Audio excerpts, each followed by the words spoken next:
Então, tudo bem, galera da Athletic School? A gente está aqui de novo. A gente está aqui com o Igor, o nosso fundador. Igor, obrigado por participar, cara. Obrigado por me apresentar dessa vez, não esquecer de mim. E, cara, hoje o nosso papo é sobre preparação física de alta performance e a gente tem um convidado aqui muito especial. Ele é ex-atleta profissional de vôlei. Ele teve uma carreira no Brasil por vários times. Teve uma carreira grande na Europa também, onde ele jogou na Espanha, na Estônia, Hungria, Alemanha e também na Turquia. Ele voltou para o Brasil e depois continuou jogando no Catar. A gente está aqui com o Jürgen. Hoje ele é preparador físico, ele tem certificação de instrutor fitness internacional nível 2. Ele foi preparador físico do Qatar Sports Club na última temporada. Jürgen, cara, obrigado por participar. A gente vai ter um papo ótimo aí, com certeza a gente vai conseguir compartilhar bastante coisa legal com a galera. Fala, galera, eu que agradeço aí pelo convite. É um prazer poder participar com vocês e espero que a gente possa trocar uma experiência legal aí e conversar sobre várias coisas, vários assuntos. Cara, Jürgen, para começar, hoje você tá atualmente no Catar hoje, né, trabalhando como preparador físico. Isso. E você é preparador físico, você foi preparador físico do time do Catar, era só o time de futebol ou é toda uma equipe ali do Qatar Sports Club na última temporada? O Qatar Sports Club é um dos clubes mais antigos aqui do Qatar, é um clube bem conceituado e ele abrange todas as modalidades. Eu, na temporada passada, eu fui preparador físico da equipe de voleibol, na primeira divisão, na primeira liga daqui. A gente atingiu a terceira colocação na competição. E eu trabalho também como treinador num estúdio de treinamento funcional, também aqui no Catar. E para essa próxima temporada que está iniciando agora, a gente ainda está resolvendo se eu vou continuar com a operação física do clube ou não, mas a princípio acredito que vai continuar. Ah, entendi. Então, só para introduzir um pouco do teu background, como é que o esporte se apresentou para ti? Como é que começou a tua trajetória no esporte como atleta de voleibol? Bom, começou por volta dos 15 anos de idade. Na verdade, até então, eu gostava muito de futebol. Acho que todo brasileiro, moleque, gosta de futebol, né? E brincando na praia com amigos, assim, a gente foi jogar um vôlei e tal. E aí um cara que estava jogando com a gente, ele falou, tu é muito novo, tu é alto. Na época eu já tinha, acho que 96, 97, com 15 anos. Tu nunca pensou em tentar em alguma equipe, categoria de base e tal? E eu nunca tinha pensado, não sei e tal. Enfim, voltei para casa das férias. Eu sabia que em Bento Gonçalves, uma cidade que era muito próxima da minha, eles tinham equipe na primeira divisão, tinha categoria de base e tudo mais. Eu entrei no site do clube e mandei uma mensagem para eles dizendo, olha, eu tenho 15 anos, tenho 97, gostaria de saber se existe alguma oportunidade. E aí eles me responderam já no mesmo dia e falaram, não, se puder participar, vir aqui algum dia num treino da categoria de base para a gente conversar e ver como é que é. Beleza. Minha mãe me levou no dia seguinte, eu cheguei lá e ele me colocou para treinar com os caras, assim, imagina, 15 anos, a gente era novo, mas quem tem a base já sabe jogar com 15 anos. Eu não sabia jogar nada, eu entrei assim, não sabia nem o que fazer. Aí, na metade do treino, ele já me chamou e falou, olha, tu não sabe nada de voleibol, nada. Mas tu é alto e novo, se tu quiser aprender, tu pode continuar vindo. Ah, beleza, vou continuar então. E aí comecei a ir quase todo dia, minha mãe me levava e tudo mais. Depois comecei a ir de ônibus, tem toda a situação. Aí comecei a jogar na categoria de base. No ano seguinte eu já fui para São Paulo, aí subi de categoria, daí com 19 eu subi profissional, e aí não parei mais até agora, 30. Cara, e aí tu comentou que subiu profissional, jogou ali, pelo que eu entendi, 3 anos no Brasil e trocando de clube, e daí tu já decidiu ir ter uma carreira na Europa. Isso foi difícil para ti? O que te acarretou a tu tomar essa decisão de ir para a Europa? Bom, na época eu tinha acabado de subir aos 19 anos eu jogava na categoria de base do time de Campinas, eu subi para o profissional. Eu tive uma lesão muito séria no meu ombro na época. Então eu fiz uma cirurgia com 20 anos, 19 para 20 anos. Me recuperei da cirurgia, fui no ano seguinte jogar na Vôlei Sul, no Rio Grande do Sul. Quando eu estava recuperado 100% da cirurgia, a temporada já estava no final. E aí acabou acontecendo de para a temporada seguinte, surgiu a oportunidade de ir para a Espanha, então era uma coisa que eu não cogitava na época, tipo, eu não imaginava que eu jogaria na Europa, e acabou surgindo meio que no meu colo, assim, aconteceu por meio de um empresário que me viu jogar na Vôlei Sul, um dos jogos, ele já me conheceu, enfim, foi meio rápido. Chegou essa oportunidade para a Espanha, eu, sinceramente, não tive medo na época, porque eu pensei, cara, eu tô tentando ser jogador, uma oportunidade na Europa eu não vou perder.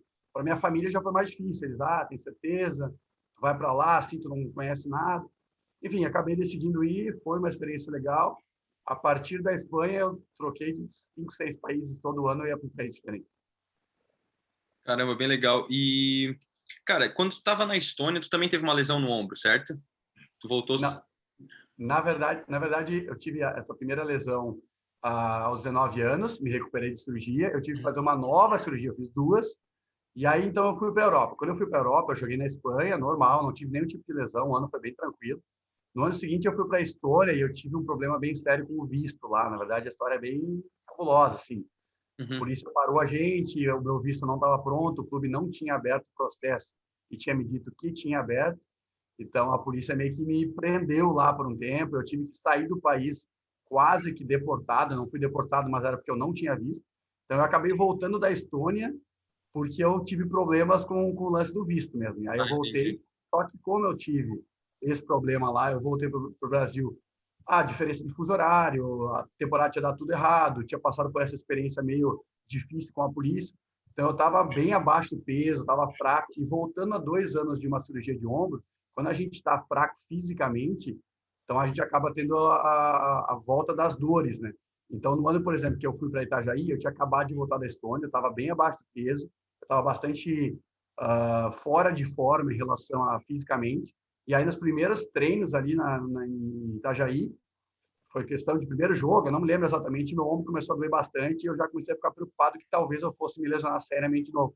Então, aqueles jogos acabaram não sendo tão bons, não porque eu vinha de cirurgia, mas porque eu vinha de uma fraqueza muscular que me fez sentir novamente o ombro. Tanto é que no ano seguinte, quando eu me preparei melhor, para os outros anos, as outras temporadas, eu nunca mais senti meu ombro. Foi o único local que eu senti, foi aquele ano porque eu estava fraco fisicamente. Isso É. mostra quão importante é a preparação física. Sim, e quantos anos você tinha quando aconteceu todo esse problema do teu visto? Você estava preparado mentalmente para todo esse problema? Como que foi? Não, não tá. Na verdade, assim, ó, como eu tinha ido para a Espanha no primeiro ano, eu fui com 21 anos. Da Espanha, ainda com 21, eu fui para a Estônia. Quando eu cheguei na Estônia, eu não falava inglês. Então, foi uma experiência muito difícil já nesse ponto. Então, eu fui para um país que eu não falava inglês, que era o único modo de comunicação. -10, -20 graus, um frio absurdo, assim, que eu também não estava acostumado. O povo da Estônia e até os jogadores, eles são meio vieram da Rússia, então é um povo meio frio, assim, tem pouca interação. Então, eu estava completamente isolado, eu não tinha comunicação, eu tinha 21 para 22 anos de idade, comecei a perder peso, comecei a comer mal, tipo, tudo começou a ser muito ruim, assim. Então, eu já estava 4 meses, acho que 3 ou 4 meses lá, a situação já estava complicada e surgiu esse lance da polícia e realmente me destruiu psicologicamente, sim, foi bem, bem pesado aquele período da minha vida. E ainda sobre a Estônia, um período ruim, mas só mais uma pergunta. Claro. Eu lembro que você comentou que o jogador, quando ele é internacional e ele chega no time, ele tem muita responsabilidade. Às vezes, tecnicamente ou fisicamente, naquele momento, ele podia ajudar, mas eles olham para você como se você fosse o melhor do time, como se você tivesse que resolver o problema para ser o internacional. Isso também, tu acha que foi uma pressão a mais para ti? Foi, com certeza foi, porque quando eu tinha no ano anterior na Espanha, eu fui tratado muito bem. Quando a gente é tratado muito bem quando a gente chega, a gente se sente bem. Quando a gente se sente bem, a gente acaba tendo uma performance melhor no esporte.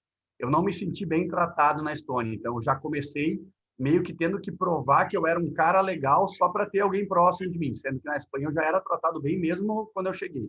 Isso me deixou meio travado, até porque eu não tinha um psicológico forte na época. Então, o meu rendimento não foi tão bom no início, e aí a pressão só aumentava. Daí juntava de estar sozinho, juntava de não falar inglês, juntava o frio. Então, a performance também foi ruim. Em todos os outros países que eu joguei, essa pressão em cima do estrangeiro, ela foi igual. Só que eu soube me adaptar melhor a ela nos outros anos. No ano da Estônia, parece que tudo de ruim que tinha que acontecer, aconteceu comigo naquele ano. Então, parece que foi um aprendizado para os próximos anos.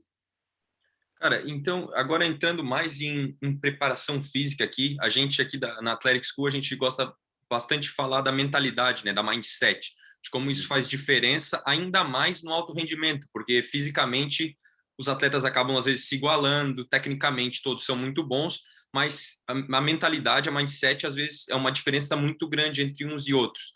E aqui eu queria te perguntar primeiro, o que você acha do dia de jogo e do pré-jogo? Como os atletas devem se preparar? Eles devem seguir a rotina normal? Eles devem mudar alguma coisa para se preparar um pouco mais? Como que você vê essa situação? Primeiro, eu concordo 100%. Eu acho que a força da mente para um atleta de alto rendimento ela é muitas vezes maior do que a técnica e a física, porque a gente disputando vários campeonatos ou com vários jogadores, tu vê jogadores de talvez menos força física ou menos técnica que rendem mais porque eles são mais preparados psicologicamente. Isso é muito fácil de ver. Às vezes, jogadores que têm uma qualidade enorme, mas eles chegam no jogo, eles sentem muita pressão, eles não têm uma força psicológica e acabam rendendo menos. Então, só para concluir que eu concordo plenamente. No lance do dia do jogo, eu sou um cara que sempre tentou trabalhar na minha carreira, e eu tentei passar isso para os atletas também, agora como preparador físico, que a preparação para o jogo, ela não acontece no dia do jogo. A preparação para o jogo, ela acontece até o dia anterior ao jogo. Porque até ali, tu pode fazer tudo. Tu pode comer bem, dormir bem, te preparar. Tu tem a oportunidade de te preparar para aquele jogo. Se tu não fizer isso antes e tu chegar no dia do jogo, nada que tu for fazer vai te fazer jogar bem.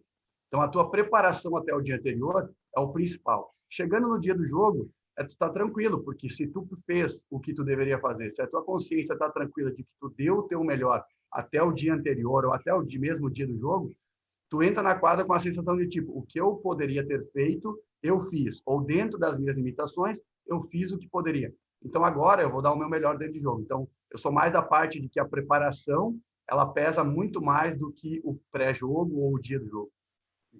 E, cara, eu ia te perguntar, como que você foi parar para esse preparamento físico e tal? O que te fez ir para esse lado? Foi as suas lesões? Foi as suas experiências? Como que você foi atrás de ter esses certificados e hoje trabalhar só com isso? Bom, eu no Brasil, quando eu joguei no Brasil, no início da carreira, eu comecei a faculdade de Educação Física. Eu não concluí ela porque eu acabei indo para a Espanha jogar. Então, eu tinha uma base da Educação Física que eu já tinha feito. Chegando aqui no Catar, quando eu estava na temporada aqui jogando como jogador, eu tive uma lesão de joelho bem séria, por causa de uma pancada embaixo da rede, e eu acabei tendo que fazer cirurgia. Quando eu fiz a minha cirurgia, eu sabia que eu ia ficar aqui de 6 a 8 meses me recuperando. Como eu não ia jogar, eu pensei, eu tenho que usar esse tempo para fazer algo a mais. E aqui no Catar, assim como em vários países também, acho que na grande maioria dos países, tirando o Brasil, tu pode estudar para uma área específica que quer trabalhar sem que seja com uma faculdade de 4 anos. Por exemplo, aqui eu entrei então num curso britânico de instrutor fitness internacional nível 2. Eu fiz esse estudo durante a minha recuperação de joelho. Assim que eu concluí o curso, ganhei a certificação de instrutor fitness internacional, eu entrei para o curso de personal trainer nível 3, que é um outro curso também. Então, eu usei esses 8 meses, ou 6 a 8 meses que eu estava em preparação para estudar. Então, eu fui estudando. Quando eu consegui as certificações, até eu estar praticamente recuperado do meu joelho, surgiu a oportunidade de trabalhar nesse estudo de funcional que eu trabalho até hoje. Então, meio que surgiu porque eu estava concluindo o curso, o pessoal sabia que eu era ex-atleta, tinha uma experiência grande como atleta profissional, acabou surgindo. E aí, juntando com isso, acabou surgindo a oportunidade de preparação física no time, porque eles me conheciam como jogador e já sabiam que eu trabalhava nesse estúdio, que é bastante conceituado aqui no Catar, então todo mundo conhece bastante. E aí surgiu a oportunidade de trabalhar como preparador físico também, já por conhecer muito do voleibol, ter vivido a vida inteira dentro disso. Legal. E, cara, você estava comentando que vocês ficaram em terceiro, se eu não me engano, né, no último ano. E como preparador físico e como um time no geral, assim, o que você acha que fez vocês terem esses bons resultados? Assim, foi a preparação física? Foi jogadores com nome, com técnica? Foi disciplina? Foi o trabalho em grupo? O que você acha que foi? O Qatar Sports Club, apesar de ser um clube muito conceituado, nos últimos anos, ele não tinha atingido nenhuma colocação melhor do que sexto colocado. Então, a nossa meta era ficar entre os 4, sabendo que nos últimos anos nós não tínhamos conseguido. Então, eles trouxeram um treinador argentino, que era da seleção argentina por bastante tempo, da comissão técnica. Então, o treinador era muito bom, o auxiliar era muito bom, e introduziram, então, eu como preparador físico. Nós tínhamos uma conexão muito boa como comissão técnica. Nosso time, ele era bom, mas ele não era, talvez, tão bom quanto nós terminamos a liga. Então, foi uma sensação de sucesso muito grande no final da liga, porque a equipe ela realmente comprou a ideia do treinador e comprou a ideia da preparação física. Isso foi muito importante. Eu não tive dificuldade de chegar lá e falar, ó, galera, nós vamos fazer isso hoje, e um ou dois ficava, não sei se vale a pena fazer. O pessoal comprou a ideia, não, vamos fazer, vamos ver o que dá. E isso acabou, na minha opinião, fazendo com que a equipe chegasse onde chegou, porque juntou a qualidade técnica dos jogadores, acreditarem no trabalho do técnico e também da preparação física. Tu junta uma equipe bem treinada, dedicada e forte fisicamente, o resultado acaba sendo bom. Cara, e indo mais a fundo nessa preparação física dessa temporada em mais específico. Obviamente que o vôlei, esporte de bastante explosão, a resistência às vezes não é tão necessária quanto no futebol, por exemplo. Mas como é que tu planejou essa temporada, indo mais especificamente nos treinamentos, assim? Porque é uma temporada o quê? De 8 meses, 6 meses? 8 meses. 8 meses. Isso. A gente teve um trabalho de pré-temporada muito curto. Os jogadores chegaram muito próximo da competição, o treinador também chegou muito próximo da competição. Então, nós tivemos, acho que um pouquinho mais de um mês para se preparar até o primeiro jogo, sabendo que a temporada seria longa. Então, nesse um mês, não se pode fazer muita mágica. Teoricamente, para ter uma pré-temporada boa, a gente precisaria ter mais tempo.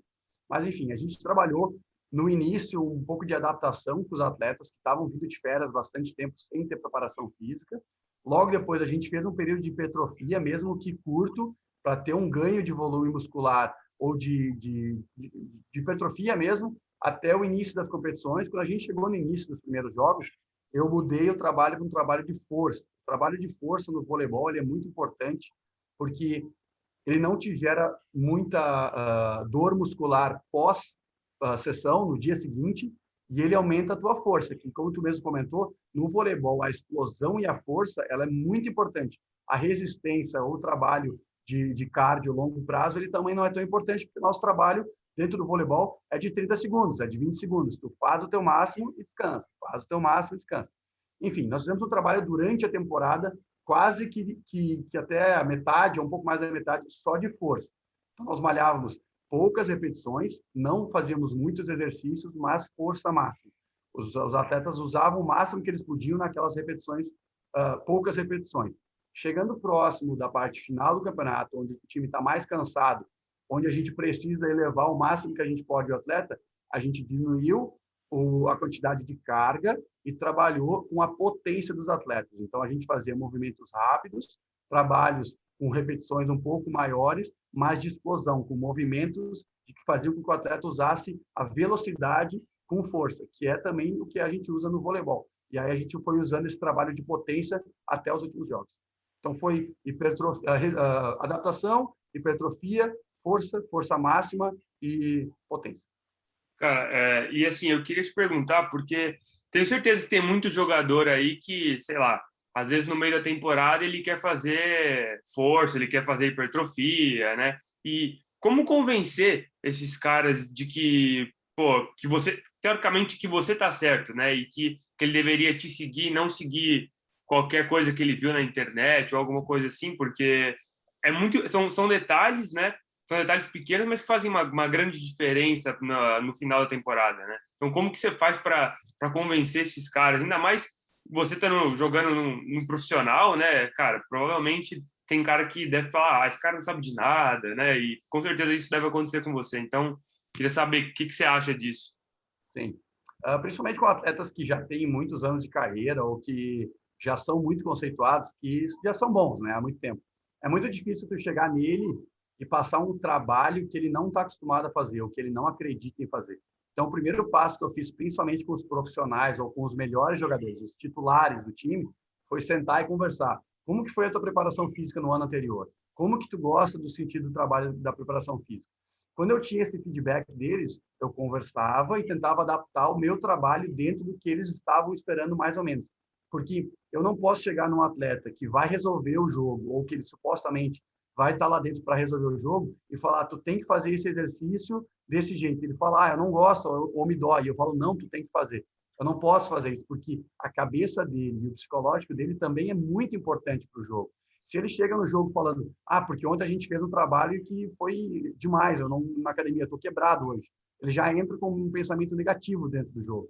Então, eu tentei trabalhar principalmente com os profissionais, conversando muito. Tanto é que vários exercícios que eu tratava como muito importante, alguns jogadores não gostavam de fazer. Então, eu buscava alguma alternativa dentro daquele plano que eu tinha, de fazer um exercício diferente, mesmo que às vezes 8 ou 9 jogadores estavam fazendo um treino, 1 ou 2 jogadores, não, esse aqui tu não precisa fazer, pode fazer aquele ali. Porque essa adaptação, ela não muda muito na preparação física, mas ela muda muito no psicológico do jogador, de tipo, não, o preparador físico me entende, ele está deixando eu mudar. Então, tu entra melhor no jogo. Como eu fui jogador muitos anos, eu sei o quanto isso foi importante para mim, quando eu não era obrigado a fazer uma coisa que eu não queria. Então, eu procurei passar isso para os atletas e a gente teve uma comunicação bem boa, foi bem bacana. Assim. Eu acho legal isso que você falou, porque a gente fazendo tudo isso da Athletic School, né, a gente procura estudar os times, os treinadores que estão dando certo, né? E essa comunicação entre treinador e atleta, né, é uma dos key terms ali, né, para o time ter um sucesso, né? E até que você comentou antes da própria comissão ali se respeitar, né, e todo mundo tá junto, acreditar um no outro, né? São coisas que ajudam muito o time para frente, né? E a gente não joga num patamar muito alto aqui, né? No college, não é das melhores ligas, né? A gente sente muita falta disso, porque às vezes não tem essa conversa entre o treinador e o atleta, e muito menos entre os próprios treinadores, entendeu? Então, ninguém sabe o que está acontecendo, ninguém pergunta nada, ninguém fala Vai nada. meio que empurrando, assim, cada um faz o seu, vai meio que Uhum. empurrando.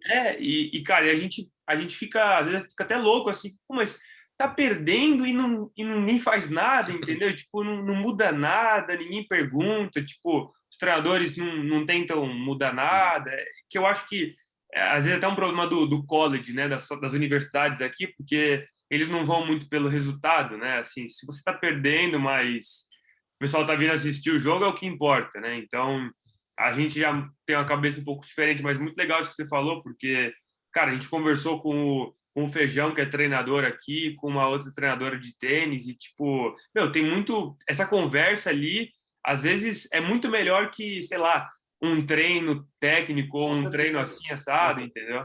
Não, eu concordo. Tipo, eu passei por isso nos lugares que eu joguei. Eu tive treinadores muito bons e eu tive treinadores muito ruins, que não tinham nenhuma comunicação com a gente. Então, eu tenho um pouco dessa experiência do quanto isso afeta num atleta. Então, eu acho que por isso que eu procuro tanto ir para esse lado da conversa, porque eu sei o quanto isso pesa negativamente. E eu uso de exemplo, quando eu falo, principalmente com brasileiro, assim, falando sobre a comunicação atleta e jogador, eu uso o exemplo do Renato Gaúcho, que hoje está no Flamengo. Renato Gaúcho é um técnico que... Eu sou gremista, sou do Sul. Então, lá do Sul, ele é considerado o melhor técnico, ganhou, não sei, um monte de coisa com o Grêmio. Só que a base dele de transformar uma equipe de campeã, ela não é uma base de estudo, de técnica ou de saber o que treinar. Não, ela é uma base de que os atletas escutam o que ele fala e ele escuta o que os atletas falam, porque eles falam a mesma língua. Ele tem o vestiário na mão, que eles usam muito no futebol, né? Ele tem o vestiário na mão. E ele mostrou isso no Grêmio. A partir do momento que ele saiu do Grêmio e chegou no Flamengo, o Flamengo estava com o Rogério Ceni, estava indo muito mal, não estava bem. O Rogério Ceni é um cara muito estudado, talvez um ótimo treinador, mas não estava dando certo. O Renato Gaúcho entrou, ganhou o grupo, ganhou novamente essa confiança de vestiário. O Flamengo está arrebentando. Ontem ganhou de 4-0 do meu Grêmio. Eu vou falar isso, ganhou o vestiário, ganhou até do Grêmio ontem. Então, tipo assim, eu acho que eu uso ele de exemplo, não que ele seja um técnico ruim ou não tenha estudo, não é isso que eu quero dizer.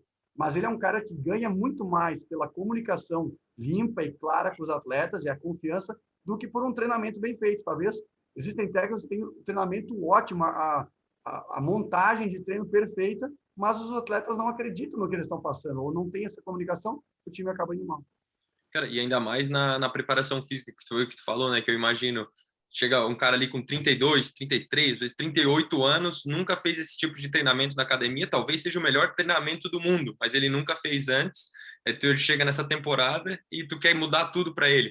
Provavelmente ele não vai acreditar, ele vai sentir dores que ele não sentia, e é bem aquilo que tu falou, da negatividade, de achar que aquilo ali está atrapalhando ele, com certeza vai resultar de forma negativa. E ainda mais, né? Imagina ele chegando falar pro manager do time dizendo que o que não deixou ele jogar foi o preparador físico, né? Exatamente.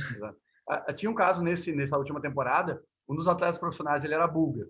Ele é um jogador muito bom, jogou muito bem aqui na liga, e ele não gostava ou simplesmente não queria fazer agachamento. E agachamento é um exercício básico para qualquer esporte. Para voleibol, não tem como tu não fazer o agachamento. E ele falava que agachamento deixava ele preso, ele não gostava de fazer. Então, eu entrei em contato, eu falei com ele com quem ele costumava treinar, eu entrei em contato com um cara que fez a preparação dele, a física dele, lá na Bulgária, nos anos anteriores, quando ele jogou na base lá. Então, eu entrei em contato com ele e falei, cara, como que ele... Ele falou, não, eu sempre substituí o agachamento pelo agachamento búlgaro, que é com a perna para trás, é tipo um avanço, assim. Sim. E ele gosta de fazer. Não é o mesmo trabalho, mas é um trabalho que eu podia aplicar para ele. Então, eu cheguei nele e falei, olha, o que tu acha? Ele falou, não, o búlgaro eu gosto de fazer, não sei o quê. Beleza. Então, todas as vezes que a gente trabalhou perna, eu fazia um volume maior de búlgaro com ele, porque era um exercício que ele queria fazer. Então, não teve reclamação da parte dele, porque eu tentei adaptar, porque ele é um cara muito bom, eu precisava dele no jogo, eu não podia dizer faz agachamento, ele ia fazer agachamento, ele ia chegar no jogo e jogar mal, porque eu fiz agachamento ontem. Então, tinha que ter um pouco dessa mãe. E outro lance, só para entrar nesse gancho, nas finais do campeonato, nos últimos jogos, eles contrataram um oposto russo, da seleção da Rússia, ele até foi campeão olímpico em cima do Brasil. Ele veio para cá e ele ia ficar uma semana com a gente treinando, não, uma semana e meia com a gente treinando, e já tinha os jogos. Então, eu tinha que trabalhar com ele uma semana e meia, não podia fazer nada diferente do que... E eu fui conversar com ele também, ele falou, cara, isso eu não gosto, isso eu gosto. Aí eu fiz um volume de treino, de repetições de carga, dentro dos exercícios que ele queria fazer, mas, claro, adaptando, não, esse aqui vamos fazer um pouco menos, esse um pouco mais, para ele se sentir bem para o jogo, porque eu não podia, em uma semana e meia, destruir o psicológico dele para o jogo. Quem que era o oposto? Era o... Eu não lembro o nome dele agora. Ele era o segundo oposto na seleção que ganhou do Brasil na semifinal. Ele era o reserva. O canhoto? Não, ele é destro. Destro. Ah. Posso pegar o nome dele aqui? Que legal, cara. Jogou essa última Olimpíada. Pena que ele ganhou do Brasil, né? Cara, então, enquanto tu acha o nome dele aí, vamos saindo um pouquinho saindo um pouquinho da preparação física. Cara, tu tá bem perto do esporte que tu trabalhava, né? Tu tá bem perto do vôlei, ainda vive ali dentro, não como atleta, mas tu vive a preparação para os jogos, vive a tensão, vive tudo ali. E isso não te deixa com saudade, não te faz sentir falta de jogar, de participar do jogo em si? Faz, cara. Só que eu acho que é no sentido assim, eu comento muito com a minha namorada, até com os brasileiros que eu tenho aqui de amigos aqui no Catar, que quando eu parei de jogar, dá um baque, assim, de saber que tu não vai jogar mais. Mas a minha saudade, diariamente, ela se torna uma saudade dos jogos, da torcida, ou dos tempos bons que eu tive no vôlei.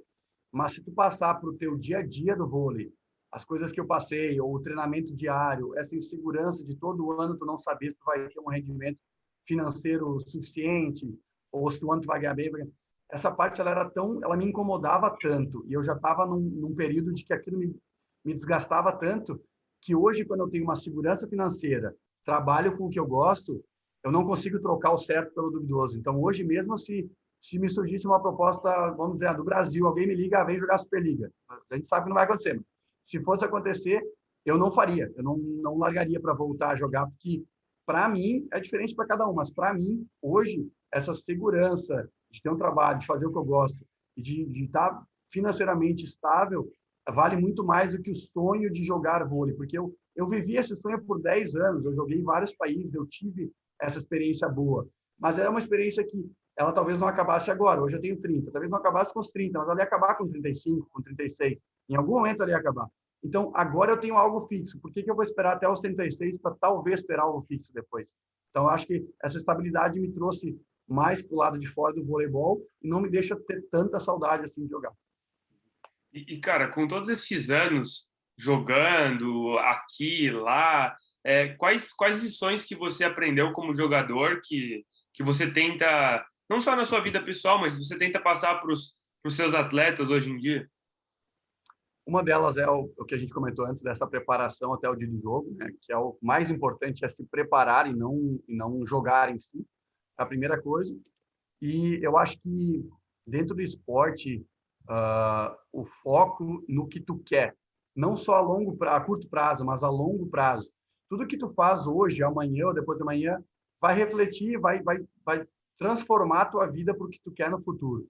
Então, por exemplo, se tu está dentro do esporte, tu quer ser um grande jogador, se tu tiver atitudes ou não cuidar do teu corpo, ou não, agora, tu não vai magicamente te tornar um grande jogador. Então, se tu pega jogadores que são famosos pela dedicação, como um Cristiano Ronaldo na vida, tu vê uma história dele, o quanto ele teve que abdicar para se tornar um grande jogador. Talvez, se eu me abdicar de tudo que ele se abdicou, eu não vou me tornar o melhor do mundo como ele se tornou várias vezes, mas eu vou ser o melhor que eu posso ser. Agora, se eu não me dedicar 100%, ou não estiver preparado para construir esse processo, eu nunca vou chegar, não existe o salto até lá, tu tem que construir no dia a dia. Então, acho que o que eu talvez passo para quem eu converso, ou toda vez que eu falo sobre esporte, é que é um processo muito longo e ele vale a cada dia. Ele não pode ser, hoje eu vou me dedicar, amanhã eu não vou. Hoje eu vou... Eu uso um exemplo de algo que eu escutei na internet, não é meu isso, mas uso um exemplo que a dedicação é que nem banho. Tu tomou banho hoje, se dedicou? Ótimo. Amanhã tem que tomar de novo. Tu não pode dizer, mas eu tomei banho 20 anos da minha vida, eu não vou mais tomar banho. Não, mas aí tu vai, não existe não tomar, não tomar mais banho. Mas eu me dediquei 20 anos, agora não consigo. Cara, continua te dedicando, em algum momento vai dar certo. Se tu faz esse processo, não tem como ter uma queda. Talvez tu caia um pouco, mas tu sempre vai evoluir. A dedicação só te leva para cima. Não, muito, muito bom. Esse é o famoso processo, né, cara? O Bernardinho fala muito disso, de você gostar do processo, né? Você precisa amar o treinamento, não só o jogo, né? E é o negócio do processo, porque se você pensar só no jogo, se você pensar só no último ali, você quer chegar lá de qualquer maneira e sem construir, né? Aquela escadazinha ali, degrau por degrau, dificilmente você consegue chegar, né? E aí também a frustração aumenta cada vez mais, e aí quando você vê, você não chegou onde você queria e você só está mais frustrado. E até a gente teve um guest speaker aqui, um convidado, né, um dos nossos primeiros, ele era um professor, e ele falou disso, porque às vezes você não vai atingir o resultado que você queria, mas se dentro desse processo você fez tudo o que você podia fazer para atingir aquele resultado, talvez a frustração não seja tão grande, né, porque você fez tudo que você podia, mas imagina chegar no final do processo e você pensar, putz, aquela semana que eu não treinei, aqueles dias que eu podia ter treinado, aquela preparação física que eu não fiz, ou a lesão que eu não tratei desde o início, podiam ter me feito sair campeão. E eu acredito que essa frustração é muito pior. E além disso, o Bernardinho também coloca uma coisa que eu acho muito legal, que é o tal do senso de merecimento, né? Porque às vezes o processo, você abre mão de tanta coisa, você treina tanto durante esse processo, que no final você acredita, sem dúvida nenhuma, que você tem o direito de ganhar, porque você fez tudo que você podia. Eu acho que vai muito na linha do que você está falando da preparação. Não, muito, muito legal isso. É exatamente isso. Exatamente isso. Concordo totalmente. A gente falou, a preparação, é o dia a dia te faz chegar lá, né? E imagina, do lance da frustração, né, que tu colocou. Imagina tu chegar ao ponto de que tu não conseguiu o teu objetivo e tu sabe dentro de ti que tu não fez tudo que podia. Tu não vai conversar com alguém, tu não vai admitir, 99% das pessoas não vai dizer, eu não alcancei porque eu não fiz o que eu deveria ter feito. Então, o fato de tu não admite para ninguém, mas a tua consciência sabe que tu não fez. Então, o quanto tu tá guardando dentro de ti aquele remorso de tipo, eu não fiz o que poderia ter feito. Então, tu perde a noite de sono, tu perde a motivação para começar algo novo, tu perde aquela vontade de tentar algo novo ou tentar novamente isso. Por quê? Porque a tua consciência está te dizendo, tu que não fez a coisa dar certo. Então, depende muito mais da gente do que qualquer outra coisa. E, cara, e dói muito mais do que... Dói mais você não tentar fazer do que você tentar o seu máximo e não chegar lá, cara. O remorso que você comentou, nossa, deve doer demais. Então, não tem consegue como. ver isso em muitas pessoas e muitos perdedores. Na verdade, tem até uma série no Netflix que é muito legal, que eu comento com meus amigos, pessoal que é atleta, que ela chama Perdedores. Ela conta a história de pessoas que perderam, ou que ficaram em segundo, ou que perderam várias vezes na vida, e são campeões fora disso. E aí mostra muito assim, ó, se tu te dedicou e deu o teu máximo, e tu perde a final, por exemplo, tu fica em segundo, tu fica frustrado porque tu não ganhou. Mas a tua noite de sono, ela é tranquila. Tu sai com teus amigos, sai com a tua família. É tipo, cara, eu fiz tudo o que eu podia. Eu não perdi porque eu abandonei. Eu perdi porque o cara foi melhor que eu, o time foi melhor que eu. Então, esse processo, ele é muito importante. Porque se tu não faz tudo e tu perde, cara, tu destrói muito tempo da tua vida. E tipo, e agora? Eu não posso voltar mais. Eu que fiz, culpa é minha, culpa é minha. Então, é bem complicado. E a mente humana, ela é traiçoeira, né? Se a gente não cuida dela, ela vai contra a gente com o tempo. Com certeza. E, cara, última pergunta, última não, quase chegando no final, mas ele tem algum livro, alguma frase que você... Ou série, né? Ou série, ou podcast, alguma coisa que você carrega ali com A você? questão de livro, eu li o livro do Bernardinho, Transformando Suor em Ouro, né? Que tu já comentou também dele. Eu li o livro do Giba também, que é importante para tu ver dentro do esporte alguém que chegou lá, não como uma superação, né? Tipo, não foi um caso de ele se superou, mas a vida de alguém que chegou lá, que foi melhor do mundo, foi campeão olímpico, também foi uma experiência legal de ter lido. Dentro do voleibol, acho que atletas de voleibol deveriam ler livros que sejam linkados a isso. Em questão de frase, eu acho que a que eu levo para mim, que eu acho que todo mundo conhece, muito famosa, que é se tu quer chegar num lugar que tu nunca esteve, tu tem que fazer algo que tu nunca fez. Essa aí é muito básica. Eu usava muito para mim no sentido do vôlei, de recebi uma oferta, por exemplo, da Hungria, por exemplo. só usando o gancho da Estônia, eu voltei da Estônia, eu tive uma experiência horrível, eu joguei em Itajaí e tal, estava nas férias muito mal, surgiu a oportunidade de ir para a Hungria. Aí, tipo, será que eu vou fazer tudo de novo? Vou lá para a Hungria, talvez vai ser tão ruim quanto. E eu usei sempre isso, tipo, cara, se eu não for, se eu não fizer algo diferente, eu vou ficar no mesmo, não vai, a minha vida não vai fluir de uma hora para outra se eu não for para isso. Aí a minha vida eu sempre fui nisso. Agora esse lance de parar de jogar é tipo, ai, será que eu paro de jogar? Cara, a oportunidade está aí, eu vou abraçar. Se der errado, cara, não foi porque eu fiquei em casa com medo. Se deu errado é porque eu fui com tudo. Uhum. A oportunidade não aparece para quem fica em casa, né? Tem que estar pelo menos fazendo alguma coisa. Cara, Jürgen, tem uma pergunta aqui que a gente sempre faz para os nossos convidados, acho que é a mais importante para a gente. E, cara, a resposta é bem pessoal, mas a gente gosta de realmente saber o que passa na cabeça dos nossos convidados. E é qual a definição de sucesso para você? Cara, sucesso para mim é tu atingir uma qualidade ou uma estabilidade financeira fazendo algo que tu ama. Porque fazer só o que tu ama, que tu te dedica, é muito legal. Mas se isso não te der um retorno, a longo prazo tu não consegue manter só com amor. E se tu faz algo que te dá dinheiro, mas que tu não ama, tu também não consegue manter fazendo bem porque tu não gosta daquilo aí. Então, o sucesso para mim é tipo, eu estou fazendo o que eu gosto e ao mesmo tempo eu estou bem financeiramente. Talvez eu não estou rico, mas eu estou bem financeiramente, eu estou estabilizado. Então, não tem coisa mais sucesso para mim do que isso, de eu faço o que eu amo e isso me dá o suficiente para viver bem. Aí é sucesso total.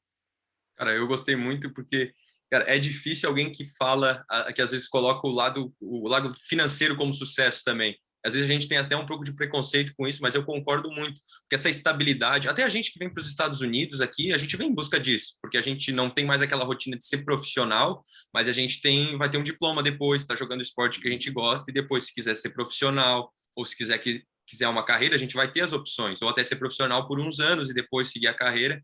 Cara, eu concordo, cara, 100%, assim, porque se tu não tem essa estabilidade, e você passou por muitas lesões, né? E isso pode acontecer com qualquer atleta, e daí você fica naquela, e agora? E agora eu vou ter que correr atrás do que eu não fiz antes?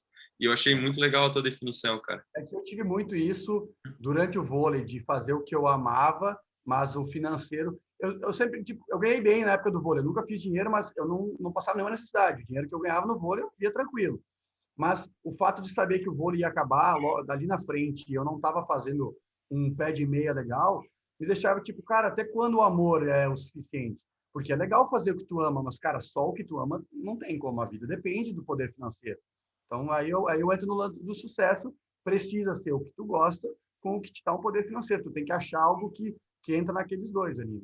Sim, cara, eu tava vendo esses dias o pessoal falando de felicidade. Ah, você acha que felicidade, dinheiro compra felicidade, né? Eu acho que foi até o Thiago Nigro, né, o primo rico, ele comentou, falou, cara, estudos provam que problemas como depressão, tristeza, tendência a suicídio, todas essas coisas, a maioria vem da pobreza, entendeu? Então, assim, às vezes, cara, o dinheiro não vai comprar felicidade, mas ela vai te dar liberdade para fazer muitas outras coisas. Estrutura, né? Me dá uma base, te dá uma base muito boa. Exatamente, cara. E assim, pô, se você não pode fazer nada também, você não pode sair com seus amigos para comer um negócio, você não tem dinheiro para pagar as contas de casa, que vida é essa também, né? Então, acho que, Eu acho que cara, não, vai lá, vai lá.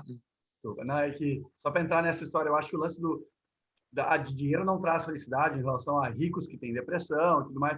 Ele é muito mais linkado a pessoas que nasceram ricas e tiveram uma vida na riqueza do que pessoas que trabalharam e se tornaram ricas ou tiveram a oportunidade e se tornaram ricas. Porque se tu constrói a tua riqueza, não que tu não vai ter depressão, pode acontecer com qualquer um, mas se tu constrói a tua riqueza, aquilo ali é tratado como uma conquista tua. Agora, se tu tem desde sempre, tu é propenso a não dar valor àquilo porque tu sempre teve aquilo, né? Então, o dinheiro não traz felicidade para quem nasce com dinheiro, eu acho, mas para quem constrói, ele traz bastante felicidade. Nossa, com certeza, cara. Ninguém sabe quanto tem que suar, né, para ganhar dinheiro. Então, pô, concordo muito. Top. Então, mais alguma coisa? Não, eu tô É isso aí. fechado, Vamos fechar. cara. Então, galera, obrigado por quem escutou até agora.